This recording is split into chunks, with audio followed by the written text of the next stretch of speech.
Hello friends, welcome to सफलता मंत्र। दोस्तों, आज सुबह की करंट अफेयर की क्लास में एक बार फिर से आप सभी लोगों का बहुत बहुत स्वागत है। जैसा कि आप सभी को पता होगा दोस्तों, डेली सुबह 6:30 बजे आपके लिए करंट अफेयर्स के इंपॉर्टेंट क्वेश्चंस की क्लास लेकर आते हैं, जिसमें आपके सभी के डेली जितने भी करंट अफेयर के क्वेश्चंस होते हैं वो सभी कवर किए जाते हैं। दोस्तों, आज है 22 अप्रैल। आज की क्लास में आपको मिलने वाले हैं 22 तारीख से संबंधित सभी इंपॉर्टेंट क्वेश्चंस। इनको एक एक करके समझिएगा, देखिएगा।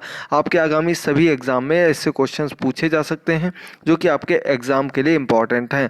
साथ ही साथ आपको बता दें, करंट अफेयर 2020 नाम से पूरी प्लेलिस्ट बनी हुई है, जहां पर आप इन सभी क्लासेस को एक ही लाइन में जनवरी से लेकर के अभी तक के सभी क्वेश्चंस को देख सकते हैं। और ऐसी लगातार क्लासेस पाने के लिए चैनल को सब्सक्राइब करके बेल आइकन को प्रेस करना मत भूलें, क्योंकि डेली आपके लिए करंट अफेयर की क्लासेस यहीं पर मिलती रहेगी। पहला क्वेश्चन है, हाल ही में किस राज्य में ई संजीवनी ओपीडी का शुभारंभ किया गया? तो दोस्तों, ई संजीवनी एक ओपीडी है, हॉस्पिटल से संबंधित है। कोरोना वायरस मरीजों के लिए एक ई संजीवनी ओपीडी ऑनलाइन व्यवस्था की गई, खोली गई है, और इसके माध्यम से कोरोना वायरस से संबंधित मरीजों को ओपीडी व इमरजेंसी संबंधित सभी दवाइयाँ, सभी इलाज प्रोवाइड किए जाएंगे। तो दोस्तों, ये आपके हिमाचल प्रदेश में खोली गई। इसका आपका सी नंबर ऑप्शन सही हो जाएगा। ई संजीवनी ओपीडी हिमाचल प्रदेश में हाल ही में इसका शुभारंभ किया गया। इसका आपका सी नंबर ऑप्शन बिल्कुल सही हो जाएगा। चलिए बढ़ते हैं अगले क्वेश्चन पर। क्वेश्चन नंबर 2 आपके सामने है, हाल ही में राष्ट्रपति रामनाथ कोविंद के नए सचिव के रूप में किसे नियुक्त किया गया? तो दोस्तों, आपके सामने सभी ऑप्शंस दिए गए। रामनाथ कोविंद जी जो कि राष्ट्रपति हैं, इनके भी हाल ही में जो प्रमुख सचिव होते हैं वो अभी नियुक्त हुए हैं, बदल दिए गए। जो पहले थे उनका कार्यकाल पूरा होने के कारण उनके स्थान पर अब दूसरे प्रमुख सचिव आ गए हैं। तो दोस्तों, पहले जो सचिव थे उनका नाम था संजय कोठारी। उनके रिटायर होने के बाद, उनके हटने के बाद अब जो दूसरे सचिव आए हैं उनका नाम है कपिल देव त्रिपाठी। याद रखिएगा, इसका आपका ए नंबर ऑप्शन सही हो जाएगा। दोस्तों, कपिल देव त्रिपाठी को नया सचिव बनाया गया है, जो कि रामनाथ कोविंद जी के जो उनका कार्य होता है, जो भी उनका सब कुछ होता है, वो ये सचिव के द्वारा ही नियंत्रित किया जाता है, देखा जाता है। तो कपिल देव त्रिपाठी जी को नया सचिव नियुक्त किया गया है। ए नंबर ऑप्शन सही हो जाएगा। चलिए बढ़ते हैं क्वेश्चन नंबर 3 पर। तो दोस्तों, क्वेश्चन नंबर 3 बहुत इंपॉर्टेंट है। किस प्रसिद्ध कार्टून के निर्देशक जीन डिच का हाल ही में निधन हो गया? तो दोस्तों, 95 वर्ष की उम्र में जीन डिच, जो कि एक प्रसिद्ध कार्टूनिस्ट रहे हैं, कार्टून का निर्देशन किया है। इसी के अंतर्गत इनका जो सबसे प्रमुख और पूरे विश्व का सबसे इम्पोर्टेंट, सबसे अच्छा माना जाने वाला कार्टून, जो कि टॉम एंड जेरी के नाम से जाना जाता है, इसके निर्देशक थे कौन थे? जीन डिच थे। इनका हाल ही में निधन हो गया। आप लोगों को इसके बारे में पता लग गया होगा। ऑप्शन नंबर डी सही होगा। टॉम एंड जेरी कार्टून के बारे में जिसको नहीं पता है उसको बता दें दोस्तों, आपने देखा होगा चूहे और बिल्ली से संबंधित जो एक कार्टून आता था, बहुत ही फेमस कार्टून था। चूहे बिल्ली की लड़ाई होती थी, जिसमें ये कार्टून जो बनाया था जीन डिच ने ही बनाया था, लगभग 95 वर्ष की उम्र में। हाल ही में इनका निधन हो गया। चलिए बढ़ते हैं क्वेश्चन नंबर 4 पर। तो दोस्तों, 4 नंबर क्वेश्चन आपके सामने है, किस बैंक ने ग्राहकों के लिए वॉइस बैंकिंग सेवा लॉन्च की है? तो यानी कि दोस्तों, वॉइस के माध्यम से, यानी कि बोलकर बैंकिंग सेवा लॉन्च करने वाली ये कौन सी बैंक है? किस बैंक ने हाल ही में वॉइस बैंकिंग सेवा को लॉन्च किया है? ICICI bank, Punjab national bank, HDFC bank या फिर कैनरा बैंक? तो इसका दोस्तों सही आंसर आपका हो जाएगा आईसीआईसीआई बैंक। इस बैंक ने हाल ही में अपने ग्राहकों के लिए वॉइस बैंकिंग सेवा का प्रारंभ किया है और ऐसा करने वाली पहली बैंक है। इसका आपका ए नंबर ऑप्शन बिल्कुल सही हो जाएगा। बहुत ही अच्छे महत्वपूर्ण क्वेश्चंस आपके लिए लेकर आ रहे हैं। चलिए बढ़ते हैं क्वेश्चन नंबर 5 पर। किन उच्च न्यायालयों के हाल ही में नए मुख्य न्यायाधीश नियुक्त किए गए हैं? किन उच्च न्यायालयों के प्रमुख न्यायाधीश बदल दिए गए, नए नियुक्ति हुई है?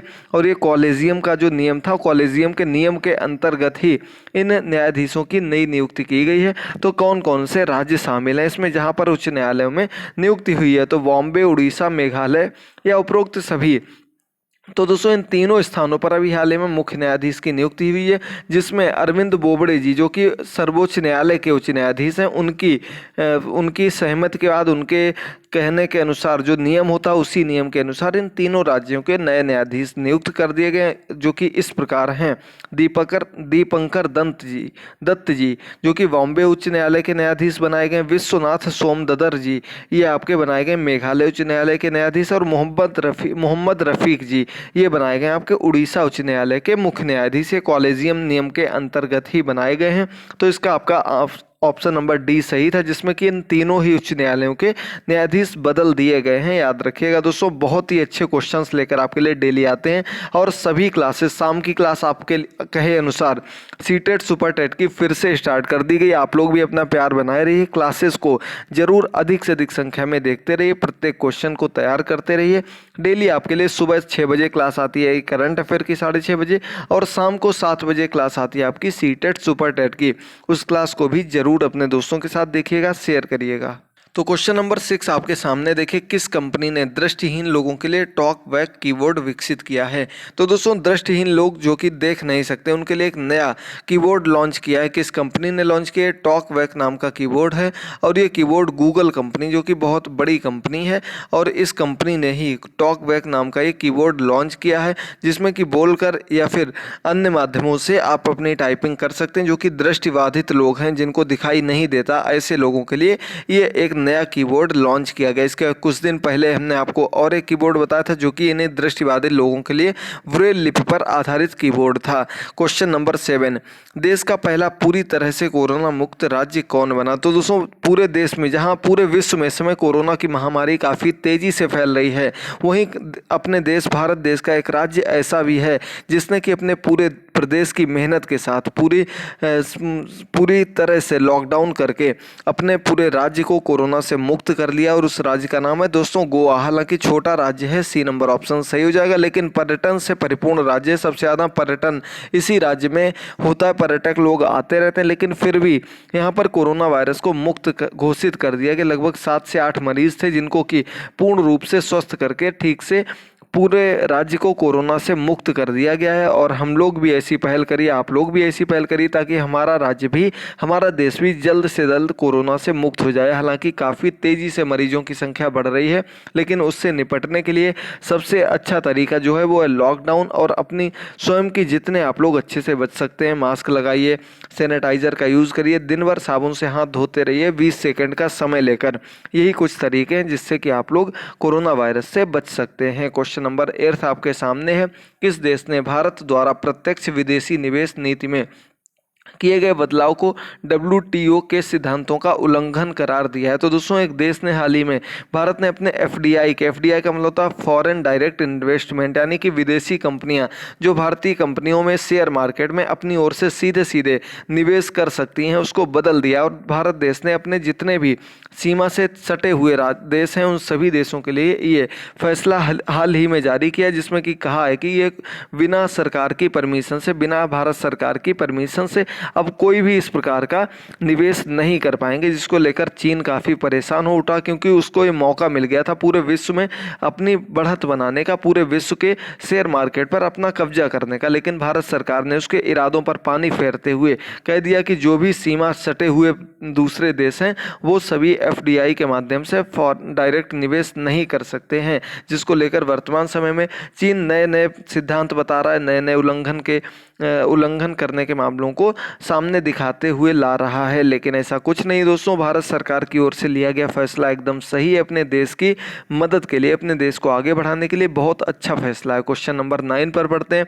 तो 9 नंबर क्वेश्चन है, सड़क परिवहन मंत्रालय ने अपनी वेबसाइट पर ढाबों और ट्रक की मरम्मत की दुकानों की सूची के लिए किस लिंक की शुरुआत की है? तो दोस्तों, एक प्लेटफॉर्म लॉन्च किया गया है, जो कि सड़क परिवहन मंत्रालय के द्वारा किया गया, जिसके माध्यम से ढाबों और ट्रक जो कि काफ़ी समय से बंद चल रहे हैं, अब धीरे धीरे सब कुछ ना कुछ खुल रहा है, लेकिन अभी भी स्थिति सामान्य हालातों की ओर नहीं देखी जा सकती है। लेकिन इसी बीच परिवहन मंत्रालय ने एक लिंक के माध्यम से इस बारे में जानकारी दी है कि वे लोग अब अपने ट्रक और जो ढाबे हैं उनकी मरम्मत इस माध्यम से करा सकते हैं। ये एक डैशबोर्ड नाम का नया पोर्टल लॉन्च किया गया, इसका नाम है डैशबोर्ड। इसके माध्यम से ये लोग अपनी दुकानों के अपने जो ढाबे हैं, जो ट्रक हैं, इनकी मरम्मत के लिए इस लिंक पर जा करके अपनी पूरी कार्रवाई करवा सकते हैं। इसका आपका A नंबर ऑप्शन सही हो जाएगा, डैशबोर्ड इसका नाम रखा गया है। चलिए बढ़ते हैं दोस्तों क्वेश्चन नंबर 10 पर। तो दोस्तों 10 नंबर क्वेश्चन आपके सामने, जल्दी से देखिए, प्रत्येक क्वेश्चन को अच्छे से देखते रहिए। अभी क्लास के एंड में आपसे क्वेश्चन पूछा जाएगा, जो कि आपसे डेली पूछा जाता है। कल की क्लास का आंसर और जिसके कमेंट सबसे सटीक होंगे उनका नाम भी बताया जाएगा। तो क्वेश्चन नंबर 10 है, किस देश के पूर्व प्रधानमंत्री लाइसेनिया करसे का हाल ही में निधन हो गया। तो दोस्तों हाल ही में ये एक देश के प्रधानमंत्री रह चुके हैं। सन 2002 से लेकर के 2000 से लेकर के 2006 तक इसी बीच में ये वहाँ के प्रधानमंत्री रहे हैं। तो ये किस देश की बात हो रही है दोस्तों? इसका आपका सी नंबर ऑप्शन सही हो जाएगा। फिजी देश के भूतपूर्व प्रधानमंत्री लाइसेनिया कर्से का हाल ही में निधन हो गया है, जो कि इनकी उम्र की वजह से इनका निधन हुआ है। तो दोस्तों अच्छे से क्वेश्चन आपको समझ में आ गया होगा। इसका आपका सी नंबर ऑप्शन सही हो जाएगा। और आपको बता दें दोस्तों, अगर आपने कल की क्लास नहीं देखी हो तो उसका लिंक आपको कमेंट बॉक्स में सबसे ऊपर ही दिख जाएगा, उसको भी जरूर देख लीजिएगा। कल काफ़ी लोगों ने क्लासेस नहीं देखी हैं, व्यूज़ वगैरह कम थे। तो क्वेश्चन नंबर 11 है, सीमा सड़क संगठन ने किस राज्य में दारपोरिजो ब्रिज का निर्माण किया? तो दोस्तों दारपोरिजो ब्रिज एक हाल ही में एक राज्य में बनाया गया सीमा सड़क संगठन के माध्यम से। और ये ब्रिज जो बनाया गया सिर्फ और सिर्फ 20 से 30 दिन के बीच में, शायद 21 दिन है या 27 दिन है, इसी सीमा के अंतर्गत बनाया गया एक ब्रिज है, एक पुल है जो कि नदी के ऊपर बनाया गया है। और ये आपका ब्रिज जो बनाया गया अरुणाचल प्रदेश में बनाया गया, चीन की सीमा से सटे हुए क्षेत्र में, जिसकी किसी को भी कानूकान खबर नहीं लगी। और बहुत बहुत शुभकामनाएं सड़क सुरक्षा संगठन की टीम को, जिन्होंने इतने कम समय में पूरा ब्रिज बनाकर तैयार कर दिया है, जिससे कि कई देशों को, भारतीय सेना को, अन्य वहां के पुलिस बल, इन सबको बहुत मदद मिलेगी। इसका आपका बी नंबर ऑप्शन बिल्कुल सही हो जाएगा। सभी क्वेश्चंस दोस्तों आज के कंप्लीट हुए। अब बात करते हैं दोस्तों कल के क्वेश्चन की। जो हमने आपसे कल क्वेश्चन पूछा था, बहुत ईजी क्वेश्चन पूछा था, अभी हमने आपको पढ़ाया था 2-3 दिन पहले कि WWF इंडिया के ब्रांड एम्बेसडर नियुक्त किए गए कौन? शतरंज के खिलाड़ी हैं विश्वनाथ आनंद जी। इनको WWF world wild life fund के अंतर्गत इंडिया का ब्रांड एम्बेसडर नियुक्त किया गया है, जिसको लेकर काफ़ी लोगों ने कमेंट बॉक्स में आंसर किया। उन सभी लोगों का बहुत बहुत धन्यवाद। आप लोग भी आंसर जरूर करता रहा करें। और कल की क्लास यानी कि एक दिन पहले की क्लास का लिंक भी आपको वहीं से मिल जाएगा। तो इसका सही आंसर आया है, शिखा गुप्ता जी ने दिया है, अर्चना यादव जी ने दिया, मोहित जी ने दिया। काफ़ी व्याख्या के साथ इन लोगों ने आंसर के बारे में डिस्क्राइब करके बताया कि 5 बार के विश्व चैंपियन रह चुके हैं विश्वनाथ आनंद जी। इनको ही इस WWF इंडिया का पर्यावरण शिक्षा कार्यक्रम के लिए ब्रांड एम्बेसडर नियुक्त किया गया। बहुत बढ़िया अर्चना जी ने व्याख्या दी है।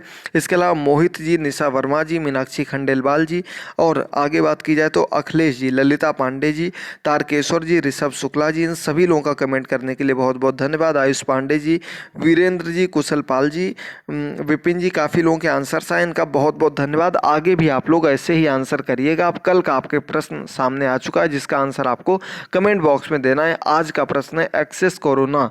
ये एक मोबाइल ऐप लॉन्च की गई, एक्सेस कोरोना या असेसमेंट कोरोना, इस नाम से मोबाइल ऐप किस राज्य में लॉन्च की गई? अलग से वेबसाइट है, उनकी डिटेल्स वगैरह लेने के लिए आपको बहुत अच्छे से याद कराया था। अगर आप लोगों को याद हो तो कमेंट बॉक्स में कमेंट करके जरूर बताइएगा। क्लासेस कैसे लगी, क्वेश्चंस कैसे लगी, ये भी बताना मत भूलिएगा। मिलते हैं दोस्तों आज शाम की सीटेट सुपर टेट की क्लास में, उसका लिंक भी नीचे दिया गया, उस क्लास को भी जरूर अधिक से अधिक संख्या में देखना मत भूलिएगा। थैंक यू दोस्तों, गुड बाय, टेक केयर।